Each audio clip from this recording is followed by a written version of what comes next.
I usually do is check in at the office, say hi to the people on the front desk, go pick up my mentee, and we usually maybe shoot hoops, play a game. I ask him how school's going, just make sure everything's going smoothly in his life. And tell him I'll see you next week. He's usually real excited and happy to see me and doesn't stop talking to me all the time.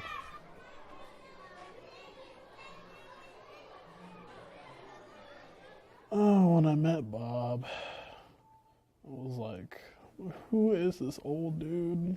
Why is he dressed so nice? And I was like am I being adopted? Why? Like, I don't know what's happening. Just all you said is, oh, you're going to have a mentor. And I was like, I don't even know what that is.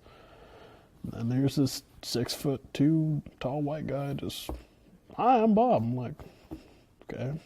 It basically is kind of like a role model for kids, possibly at risk, possibly not, and just interact with the kids, be kind of like a big brother or a friend to them. How's school? Yeah, how's school? No one else is in school. People come to us because of the community outreach that we do. We're really active at all the community things we possibly can, like Renton River Days, the parade, and the farmers market. And so people come up to our booth, or we kind of yell at them as they're walking by. I also do a lot of partnering with agencies and organizations and businesses that allow me to come in and make presentations to their employees, and I find a lot of mentors that way.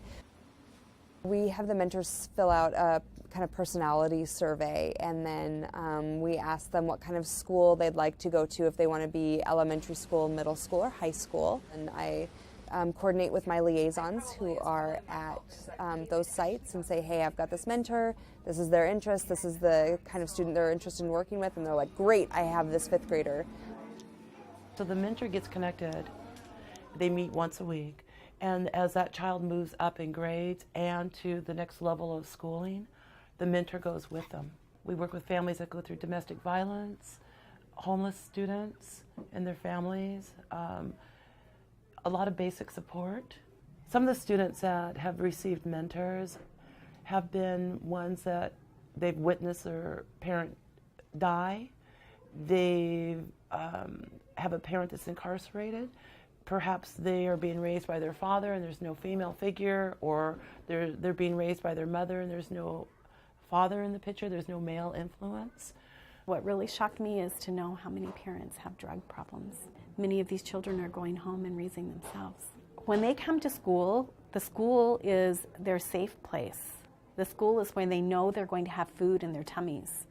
When they go home, they may not have food in their tummies, and they may not have a warm place to go to when they need to sleep.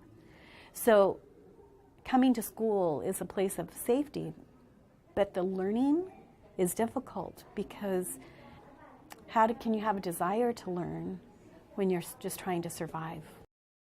My father, it was a domestic thing. It was, no violence came to me. It was just between my mother and my father. And it really took its toll. A lot of things happened during that time, a lot of arguments, because she was stressed from work and she doesn't think I'm living up to the expectations and all that. He helped me think things through, because to be quite honest, when I was facing those problems, I didn't want to do anything. Why go to school or anything like it? Why would I waste my time going to school? The first thing I noticed is that kids that were receiving mentors really started to change in the way they saw the school, how they operated in the school, academic performance, just everything. It just seemed to have this calming influence on kids, and this just really genuine connection to the school as a place that cared about them. The program started in the Renton School District, and I was a principal of an elementary school that started receiving the services. It took a little while for the program to really solidify and get in place. Anytime you bring in a new program in an elementary school, it takes a little while for people to kind of understand how the program works, and that included me.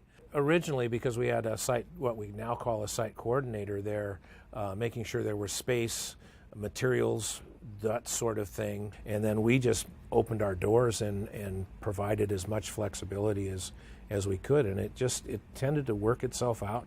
Every mentor and mentee does things a little differently based on the child and the adult, so the key for us was to try to maintain some flexibility to make sure that it was successful and worked well for both the adult and the child. That looks cool. What?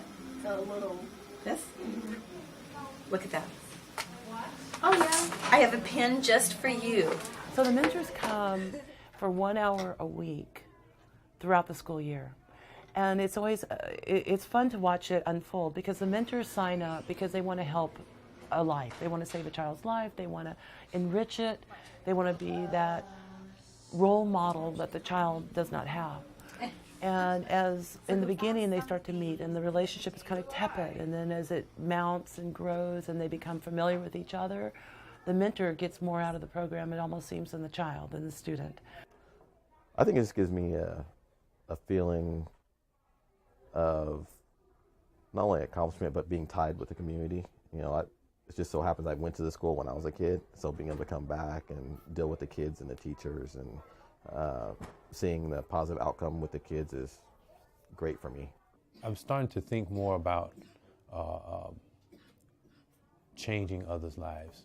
I'm starting to think more about what can I do to improve someone else's life. I listen more to what my mentee is saying and just working with them to do whatever I can to help them out. I talk about it all the time. You know, I try and get others here as much as I possibly can, other people that I see that would be good mentors as well. So for me, it's changed my life a lot. It's changed my life as far as me wanting to work more with the young kids, you know, so. Definitely making me more empathetic towards those children, especially that are brought up in a situation where they don't have a lot on their side and yet they still prevail. So I guess inspiring hope that we all face challenges, that it's possible to get through that. I think what stands out to me is how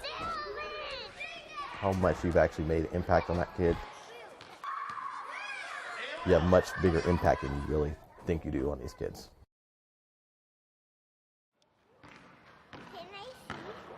Here, you want to look? Yeah. What are you doing? Making a video. Oh. I want to do a video too. Yeah? I wish I could do a video. What would you do a video about? And about markers. Yeah? Yeah, but my mom don't let me. Oh, I'm sorry. Maybe someday. Maybe when you get older. When I get like the kindergarten. Yeah.